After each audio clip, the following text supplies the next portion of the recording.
美国越是和俄罗斯缠斗，俄罗斯的办法就越多，两招在西方身后埋下了巨雷。各位网友大家好，欢迎收看本期中恒 Talk。 说实话，俄罗斯这一段时间过得实在是不容易，俄乌之间的军事冲突给俄罗斯带来了极大的负面影响，而西方的制裁和封锁也是越来越严厉。但是即便在这样的恶劣情况下，普京也率领着俄罗斯在这场博弈棋局中杀开了一条血路，始终保持着强硬和血性，并且愈挫愈勇，确保了俄罗斯始终没有被击垮。从最近报道的两条消息来看，美俄两国越是对抗，俄罗斯的办法也就越多。最近俄罗斯仅用两招就在西方身后埋下了巨雷。今天我们就来讲讲，首先呢，我们来看看对美国的这第一招。日前，俄罗斯、土耳其和叙利亚三国防长在莫斯科举行了三边会谈，主要讨论的是解决叙利亚危机。近年来，叙利亚境内危机重重，严重影响叙利亚的国家建设与发展，所以包括中国、俄罗斯在内的许多国家都在积极帮助解决叙利亚问题。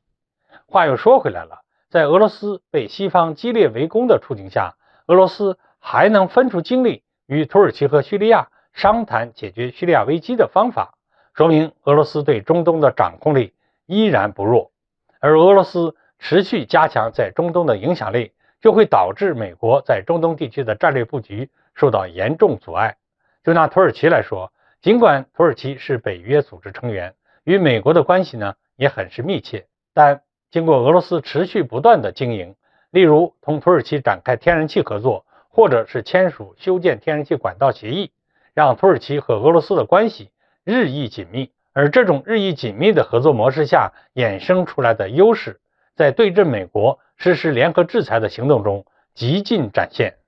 所以普京这种以全面外交为出发点，采取更多务实的政策，简单来讲就是通过能源、武器交易获得更多的影响力。从这一点来看，当美国挥起制裁大棒的时候，俄罗斯为自己留了一手，有了更多对抗的筹码，就算是在美国身后埋下了第一颗雷。我们接着再来看俄罗斯的第二招。普京日前签署了一项法令，宣布从明年2月份起，禁止向实施石油限价的国家供应原油和石油产品。可以说这项法令是对美国及其盟友针对俄罗斯采取石油限价行动的直接回应。相信有些朋友还记得，不久前欧盟和七国集团纷纷将俄罗斯石油列为打击目标，想要通过限制俄罗斯油价来降低持续高涨的物价，顺便还要减少俄罗斯的财政收入。不过呢，西方国家有些太想当然了，对于他们不遵循市场原则的举动，俄罗斯决定跳出这一地区的市场，不卖给他们石油了。这不仅直接让西方的计划落空，还可能导致这些国家面临更严重的石油危机，由此导致西方国家通胀更加严重，这不是不可能的。从这一角度看，俄罗斯可以说又在这些不友好的国家身后埋下了另一颗雷。总之呢，美国和西方如果继续苦苦相逼，想必俄罗斯会用更多的招式，以其人之道还治其人之身。我们就拭目以待吧。好，各位网友，今天的话题我们就聊到这儿，欢迎大家留言讨论，我们下期再见。